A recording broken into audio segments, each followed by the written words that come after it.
Hello students, अपने account भाग 1 के अंदर सवाल नंबर 16 हल किए थे।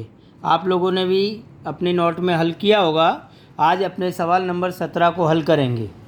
देखो, अब इस प्रकार दिया है, मन और मोहन 1:1 के प्रमाण में लाभानी बांटने वाले एक पेड़ी के साझेदार हैं। उनकी दी गई सकल तलपट और समायोजनों को ध्यान में लेकर 31/3/17 के दिन वार्षिक हिसाब तैयार करो। सबसे पहले अपने समायोजनों की टिक करेंगे। समायोजन नंबर 1, अंतिम स्टॉक 80,000 जिसकी बाजार कीमत 10% अधिक है, इसको अलग से बताएंगे। यंत्र और मकान पर घिसाई, तो यंत्र और मकान पे टिक कर लो।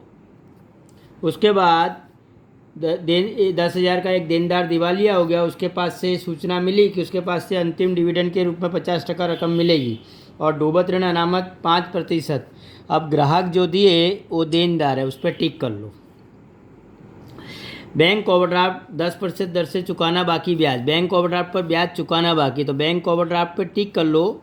बैंक खाता और नगद खाता दिया है, उस पर टिक करो।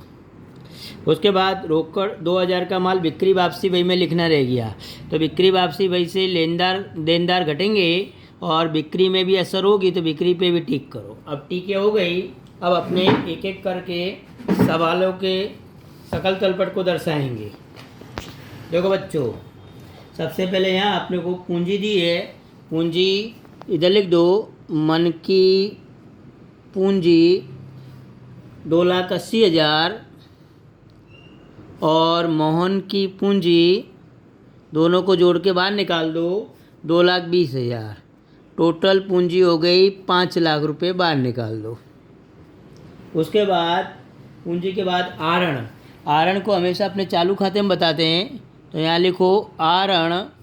मन का आरण 3,000 और मोहन का आरण 4,500, तो मन में 3,000, मोहन में 4,500 रुपये आरण। उसके बाद खरीदी बिक्री। अब देखो, खरीदी बिक्री इधर ध्यान, खरीदी दी है 80,000 और बिक्री 1,20,000। अंदर के कॉलम में रखो दोनों को।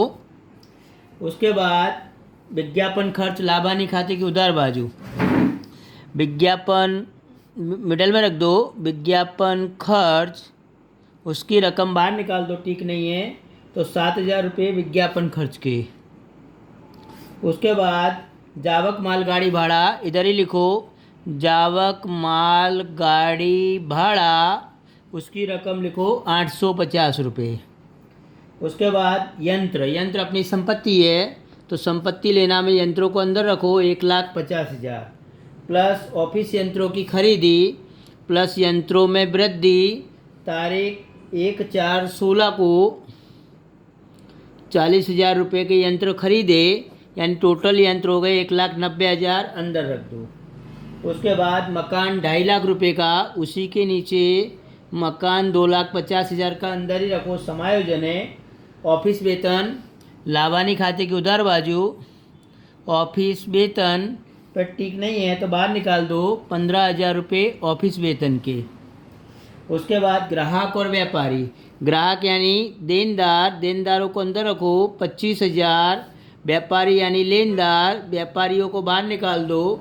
व्यापारी दिए यहाँ 35,000 रुपये के, समायोजन नहीं है, इस पे बाहर निकालो। उसके बाद माल वापसी। अब देखो, माल वापसी यानी बिक्री में से अपने 16,000 घटाओ, बिक्री वापसी 16,000 और घटा के अंदर लिखो 1,04,000। उसी प्रकार खरीदी में से खरीद वापसी यहाँ दी है 14,000, 14,000 घटा के 66,000 रुपये बाहर निकाल दो। खरीद वापसी और बिक्री वापसी दोनों को अपने बाहर निकालेंगे। उसके बाद खरीद वापसी और बिक्री वापसी के बाद यहाँ तोलाई यानी व्यापार खाते में, तोलाई यानी वजन काटा करवाते हैं, उसको तोलाई बोलते हैं। 450 रुपये की तोलाई बाहर निकाल दो, व्यापार खाते में उधार बाजू। मन की लोन, ये समायोजन है, इस पे आंतरिक मन की लोन को अंदर रखो, मन की लोन 10,000, समायोजन गिनेंगे बाद में। फिर उसके बाद कस्टम ड्यूटी व्यापार खाते में लिखो, कस्टम ड्यूटी, और इसकी रकम है 1,300 रुपये। उसके बाद माल स्टॉक यानी प्रारंभिक स्टॉक, सबसे ऊपर लिख दो व्यापार खाते में प्रारंभिक स्टॉक, वो दिया है अपने को 42,000 रुपये। उसके बाद व्यापार खर्च यानी लाभानी खाते में व्यापार खर्च, नाम व्यापार है परंतु लाभानी खाते में आएगा व्यापार खर्च, और उसकी रकम यहाँ अपने 1300 रुपये। उसके बाद मजदूरी और अदत्त मजदूरी। अब देखो मजदूरी बेटा व्यापार खाते में लिखो, मजदूरी की उधार बाकी 750 और अदत्त मजदूरी पूंजी दायित्व में लिखो, अदत्त मजदूरी 2600 रुपये। उसके बाद पूर्वदत्त कमीशन यानी अग्रिम चुकाया कमीशन, पूर्वदत्त कमीशन संपत्ति लेना में लिखो 350 रुपये। उसके बाद बैंक खाता और नगद खाता, नगद शेष इधर ही लिखो, नगद शेष की उधार बाकी नगद शेष 20,700 और बैंक की जमा बाकी यानी बैंक ओवरड्राफ्ट जिसको बोलते हैं उसको अंदर लिखो, समायोजन है उस पर तो 3,000 रुपये अंदर रखो। उसके बाद लोन पर ब्याज, लाभानी खाते की उधार बाजू, लोन पर ब्याज को अंदर रखो, मन की लोन है 10,000, उस पर ब्याज 400 चुका दिया और बाकी का और गिनेंगे। 8% की सरकारी प्रतिभूतियाँ, 8% की सरकारी प्रतिभूतियाँ को अंदर रखो, उस पर समायोजन है प्रतिभूतियों में विनियोग 30,000 रुपये। उसके बाद चालू खाता दिया है, चालू खाता मन की उधार बाकी है तो यहाँ लिखो तारीख 1/4/16 शेष आगे लाए और मन के कॉलम में लिखो 8,000 मोहन में डैश। उसी प्रकार मोहन की जमा बाकी है 1/4/16 शेष आगे लाए और मोहन में लिखो 16,000। सकल तलपट के विवरण पूरे हुए। अब हाँ देखो बेटा मोहन की बाकी 12,000 रुपये, 16 नहीं 12,000 कर दो उसको। अब उसके बाद अब समायोजन नंबर 1 आंतरिक समायोजन, मन की लोन 10,000 रुपये की है, लोन पर ब्याज का दर नहीं दिया तो कम से कम 6%, तो 10,000 के 6% यानी 600, परंतु लाभानी खाते में 400 रुपये ब्याज चुका दिया है तो 200 रुपये और जोड़ दो, चुकाना बाकी लोन पर ब्याज 200 जोड़ के 600 बाहर निकालो और इधर लोन में भी जोड़ दो, चुकाना बाकी लोन पर ब्याज 200 रुपये, तो 200 जोड़ के बाहर निकाल दो।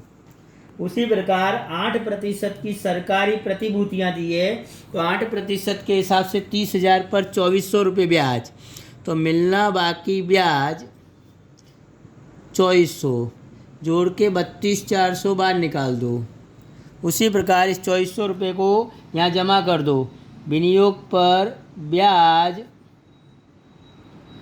या मिलना बाकी विनियोग पर ब्याज 2,400 रुपये लाभानी में जमा कर दो।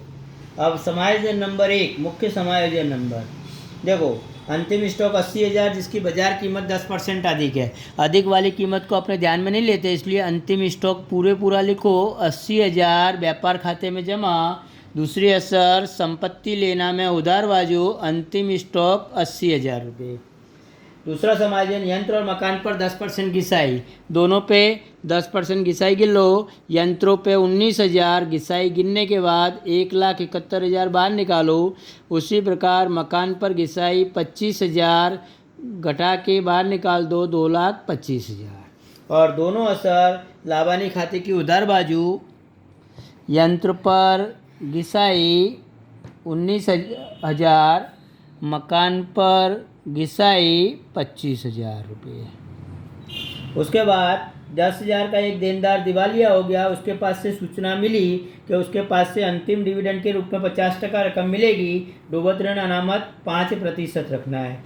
इस समायोजन को करने से पहले बेटा अपने 5वां समायोजन पहले करते हैं। 2,000 का माल बिक्री वापसी बही में लिखना रह गया तो बिक्री में से घटा दो, बिक्री वापसी बही में लिखना बाकी 2,000 घटा के 1,02,000 बाहर निकाल देंगे यहाँ अपने 1,02,000। उसके बाद देनदारों में से भी 2,000 कम कर दो, बिक्री वापसी के देनदार 2,000 तो देनदार बचेंगे 23,000।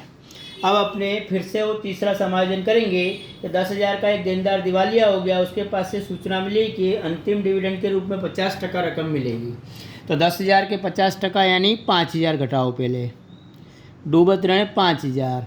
अब देनदार बचे 18,000। अब देखो 18,000 पे डूबत ऋण अनामत नहीं गिनेंगे, क्योंकि 10,000 का देनदार दिवालिया हुआ, उसमें 5,000 डूबे, तो 5,000 रकम तो पूरी मिलेगी। इसलिए 18,000 में से 5,000 घटा दो तो 13,000, और 13,000 के 5% यानी 650 रुपये डूबत अनामत गिनेंगे, और 17,350 बाहर निकाल।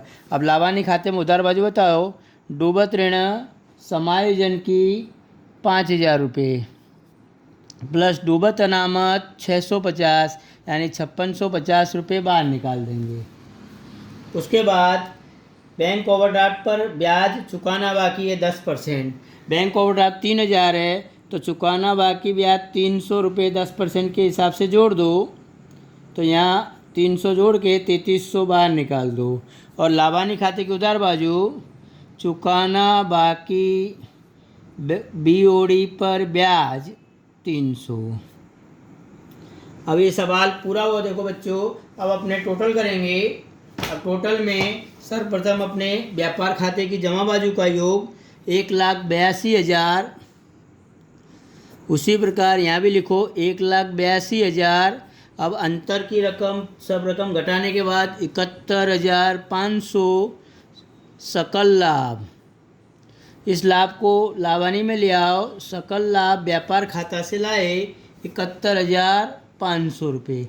देखो बच्चों, यहाँ उधार बाजू का टोटल ज़्यादा आता है, यानी 74,700 उधार बाजू का। यहाँ भी लिखो 74,700, और अंतर की रकम सिर्फ 800 रुपये शुद्ध हानि आएगी। इस हानि को अपने वितरण खाते में ले आएंगे। शुद्ध हानि लाभानी खाता से लाए, ऐसा लिखेंगे 800 रुपये। अब इस 800 रुपये का बंटवारा कर देंगे। 800 यहाँ भी लिखो 800, और ऊपर भी लिखो 800। और वितरण पात्र हानि मन और मौन के बीच समान प्रमाण में 400-400 बांटेंगे। इस हानि को अपने चालू खाते में उधार बाजू ले आएंगे। चालू खाते की उधार बाजू लिखो तारीख 31/3/17, वितरण पात्र हानि 400-400 दोनों की। अब देखो बच्चों, यहाँ अपने उधार बाजू का मन का टोटल ज़्यादा आता है 11,400। यहाँ भी लिखो 11,400। अब यहाँ अंतर की रकम पूरे 11,400, और यहाँ लिख दो शेष आगे ले गए तारीख 31/3/17। और इधर जमा आया तो इधर उधार बाजू लिखो। इधर आर्थिक चिट्ठा में मन का चालू खाता 11,400। अब अपने मोहन का टोटल करेंगे, तो मोहन का टोटल 12,000 रुपये आता है, और इधर भी लिखो 12,000। उसमें से अपने 4900 घटाएंगे तो अंतर की रकम 7100 रुपये आएगी। उस उधार बाजू शेष आगे ले गए, और इधर उधार आया तो इधर जमा कर दो। चालू खाता मोहन का, और 7100 रुपये 7,100। अब देखो बच्चों, अपने टोटल करेंगे दोनों बाजू का, तो टोटल दोनों बाजू का आएगा 5,58,200। यहाँ भी लिखो 5,58,200 से ये सवाल पूरा हुआ। देखो बच्चों, आपको ये सवाल अपनी नोट में करना है। सवाल नंबर 17 पूर्ण करना है। आज का ये होमवर्क।